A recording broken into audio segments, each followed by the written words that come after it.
પ્રસંગ છે કે પ્રભુની બીજી રાત્રિ શૃંગવેરપુરની અંદર છે અને શૃંગવેરપુરની અંદર ગુહ રાજાએ પ્રભુ રામ માટે થઈ અને ઘાસની પથારી કરી છે અને ઘાસની પથારીમાં રામ અને સીતા સૂઈ રહ્યા છે. લક્ષ્મણના 14 વર્ષના જાગરણની આ રાત શરૂ થાય છે. અહીંયાથી રામાયણનું એક એક પાત્ર એટલું મહાન છે કે જેના વિશે આમ બોલતા આપણને ગદગદિત થઈ જવાય.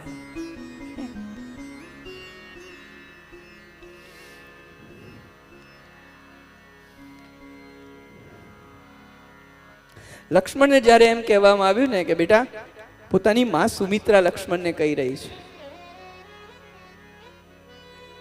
કે બેટા,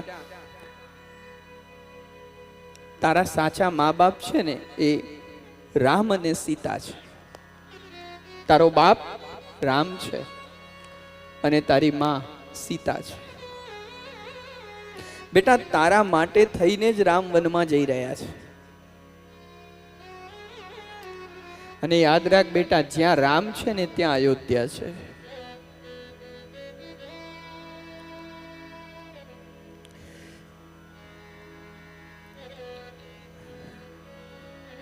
આ માં સુમિત્રા પોતાના દીકરાને કહી રહી છે. સાંભળજો, આ બધા પાત્રો એટલા મહાન છે. કહ્યું બેટા, સ્વપ્નમાં પણ તારી અંદર કોઈના માટે રાગ, દ્વેષ, ઈર્ષા કે રોષ ના આવવો જોઈએ. સ્વપ્નમાં પણ મારા દીકરા 14 વર્ષ દરમિયાન સ્વપ્નમાં પણ તારા ભીતર કોઈના માટે અહિત ભાવ ના આવવો જોઈએ. આટલું ધ્યાન રાખજે. અને લક્ષ્મણજીએ માની વાત માનીને નીકળ્યા ત્યારે લક્ષ્મણજીએ મનમાં વિચાર કર્યો કે મારી માએ એમ કહ્યું છે કે સ્વપ્નમાં પણ તારી અંદર કોઈના માટે ખરાબ ભાવ ના આવવો જોઈએ, કોઈના પ્રત્યે દ્વેષ ના આવવો જોઈએ, કોઈના પ્રત્યે અહિત ભાવ ના આવવો જોઈએ. પણ હું જાગતો હોઈશ ત્યારે તો સાવધાન રહીશ કે મારાથી કોઈના વિશે કંઈ અહિત ન થાય, કોઈનું કંઈ ખોટું ન થઈ જાય. જાગતો હોઈશ ત્યારે તો ધ્યાન રાખીશ, પણ સૂઈ જઈશ તો સ્વપ્નમાં તો કેવી રીતે હું ધ્યાન રાખી શકીશ? તો આ દીકરાએ પોતાની માના વચન ખાતર થઈ અને નિર્ણય કરી દીધો કે હું 14 વર્ષ માટે સૂઈશ નહીં. હું ઊંઘું તો સ્વપ્નો આવે ને સપનું આવે તો મારા અંદર કોઈના માટે ખરાબ ભાવ આવે ને, હું 14 વર્ષ સુધી અખંડ જાગરણ કરીશ. અને લક્ષ્મણજીએ 14 વર્ષ માટેનું અખંડ જાગરણ લઈ લીધું. જેટલો ત્યાગ લક્ષ્મણનો છે એટલો ત્યાં સામે તમે જુઓ ઉર્મિલાનો છે, એની પત્ની.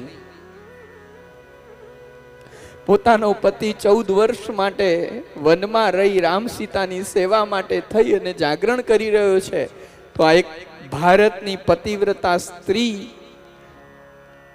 મહેલમાં રહી પોતાના પતિથી દૂર રહી અને 14 વર્ષનું અખંડ જાગરણ કરી રહી છે ઉર્મિલા.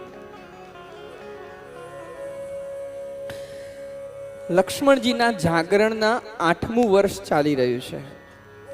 ભગવાન રામ અને સીતા સૂઈ રહ્યા છે અને લક્ષ્મણજી કુટિયાની પરિક્રમા કરી રહ્યા છે, સીતારામ સીતારામ સીતારામ કરતા. અને નિદ્રા દેવીને એમ થયું કે આ તપસ્વી છેલ્લા 8 વર્ષથી અખંડ જાગી રહ્યો છે. રસ્તામાં આવીને ઉભા રહ્યા નિદ્રા દેવી. લક્ષ્મણજીએ જોયું કે મધ્યરાત્રિએ સફેદ સાડી પહેરેલી કોઈ સ્ત્રી ઊભી છે. પગ થંભી ગયા. આટલી રાતે સ્ત્રી, સામેથી કોઈ ગલત વિચાર આવે પહેલા લક્ષ્મણજી બોલી ગયા કે માં તમે કોણ છો? માં કહીને જ વાતની શરૂઆત કરી દીધી, એટલે બીજો કોઈ ભાવ થાય જ નહીં. ત્યારે કહ્યું કે હું નિદ્રા દેવી છું. કેમ આવ્યા છો? કહ્યું લક્ષ્મણ, તારા જેવો મેં તપસ્વી જોયો નથી. લક્ષ્મણ, હું જોઈ રહી છું કે છેલ્લા 8 વર્ષથી તું અખંડ જાગરણ કરે છે. આઠ વર્ષથી તે આંખનું પલકારું, આંખનું મટકું માર્યું નથી. લક્ષ્મણ, હું તારી સેવા કરવા માટે આવી છું, મને તારી સેવાનો મોકો આપ. ત્યારે લક્ષ્મણજીએ કહ્યું નિદ્રા દેવીને કે તમને કોને કહ્યું કે હું થાક્યો છું? તમને કોને કહ્યું કે મારે સેવાની જરૂર છે? હું તો સેવક છું, સેવકથી સેવા કરાય, કોઈની સેવા લેવાય નહીં. હું તો રામનો સેવક છું.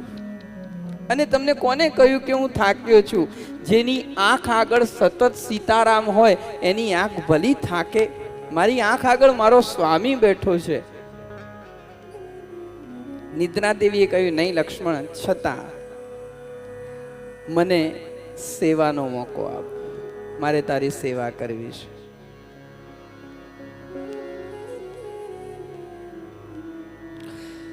લક્ષ્મણજી અને નિદ્રા દેવીનો આ સંવાદ ચાલે છે ત્યારે રામ જાગી જાય છે અને રામજી સીતાને કહે છે કે આટલી અડધી રાત્રિએ લક્ષ્મણ કોની સાથે વાતો કરે છે?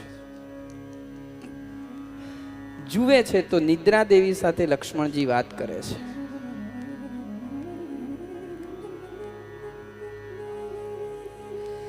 નિદ્રા દેવીએ કહ્યું લક્ષ્મણજી જુઓ, તમે તપસ્વી છો, બ્રહ્મ, તમે અત્યારે વનની અંદર છો. હું જાણું છું કે તમને હું સ્પર્શ ન કરી શકું, પણ ખાલી મને એટલી સેવાનો મોકો આપો કે હું દૂર ઊભા ખાલી મારો આ પાલવ છે ને એ તમારા મોઢા ઉપરથી આમ ફેરવી દઈશ.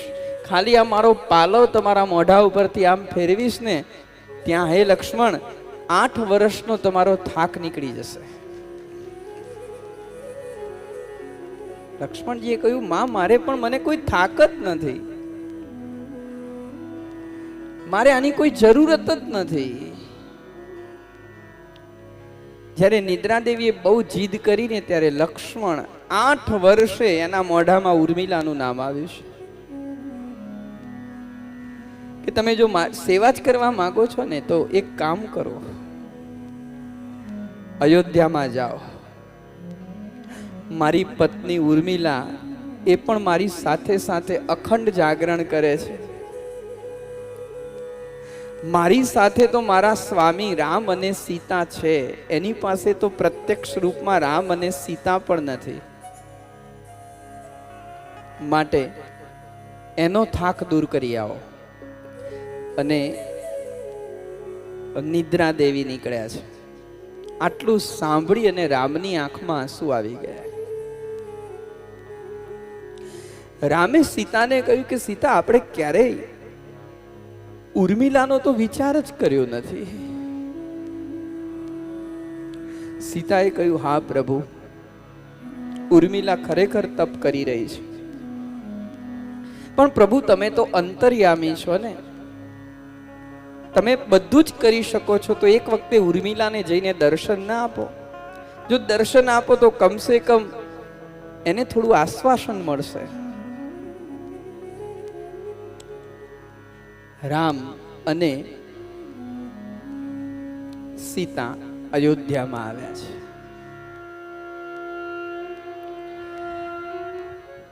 ઉર્મિલાનું અખંડ જાગરણ ચાલુ છે ને જુએ છે તો રામ અને સીતા ત્યાં આગળ ઊભા છે.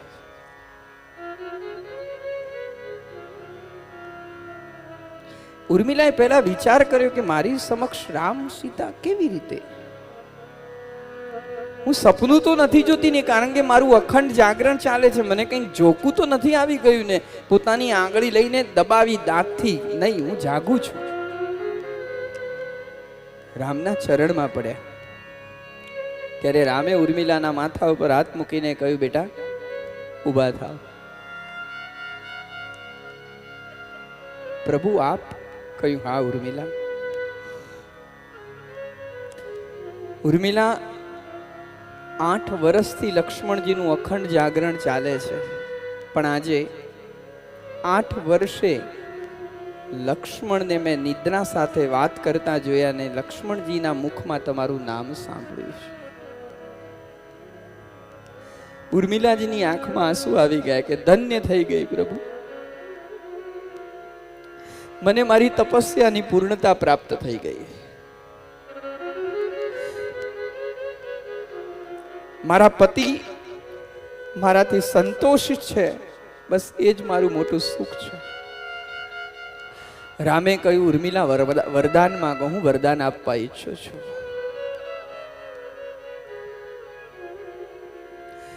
કહ્યું, પ્રભુ, જે સ્ત્રીને રઘુવંશની પુત્રવધુ થવાનું સુખ મળ્યું હોય એને બીજા કયા વરદાનની જરૂર છે?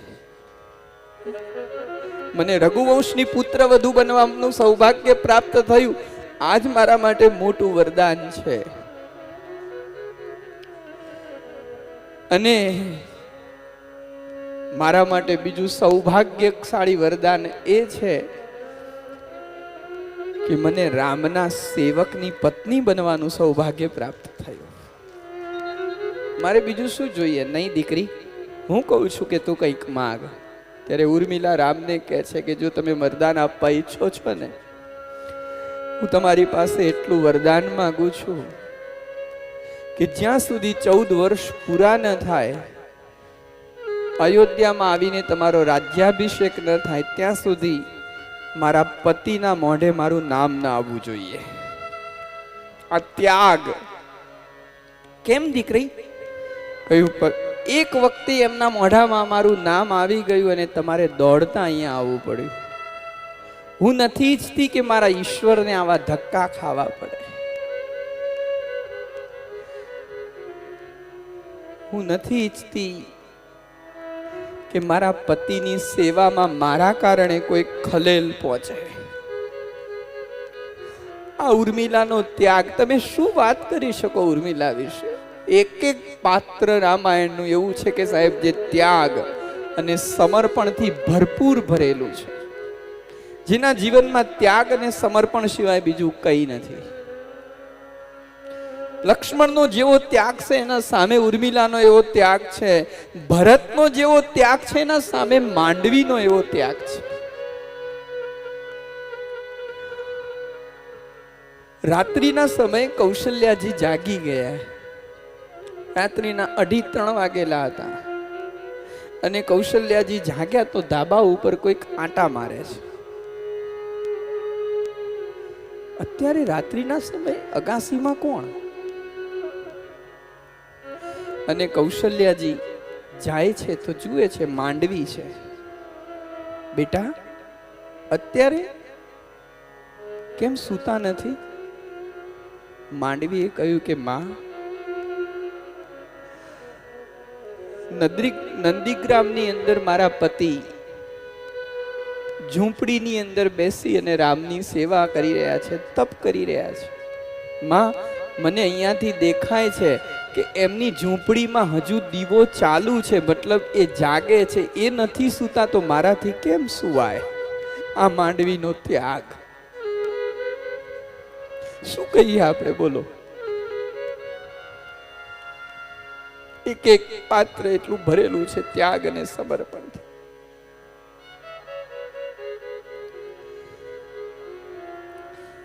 જ્યારે એ બીજી રાત્રિએ લક્ષ્મણજી શૃંગવેરપુરની અંદર શરૂઆત કરે છે પોતાના જાગરણની, અને ગુહ રાજા પ્રભુને આમ દર્ભની પથારીમાં સૂતા જોઈને એની આંખમાં આંસુ આવી જાય છે. ત્યારે ગુહ લક્ષ્મણજીની પાસે આવીને રડી પડે છે.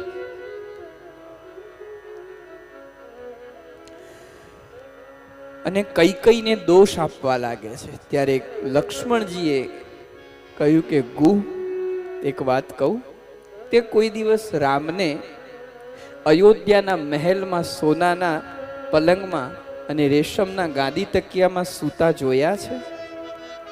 ગુહે કહ્યું કે મહારાજ, અમે તો સપનામાંય ન વિચારીએ. અમે તો આદિવાસી લોકો છીએ, ભીલ લોકો છીએ, જંગલમાં પડ્યા રહેવા વાળા. અમે તો અયોધ્યાના બજારમાં પણ ના આવી શકીએ, તો રામના મહેલમાં તો ક્યાંથી આવી શકીએ?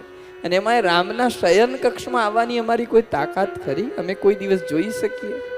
બસ ગુહ, તે નથી જોયું પણ મેં જોયું છે ભાઈ. મારો રામ અયોધ્યાના અંદર એ સોનાના પલંગમાં ને રેશમના ગાદી તકિયામાં સૂતો હોય ને, એ સમયે એના મોઢા ઉપર જે આનંદ અને જે ભાવ હોય છે ને, એ જ ભાવ અને એ જ આનંદને લઈને અત્યારે આ ઘાસની પથારીમાં સૂઈ રહ્યો છે. કોઈ ફર્ક નથી એને. હવે આવો વૈરાગ્ય જેની અંદર હોય એને ભગવાન કહેવાય.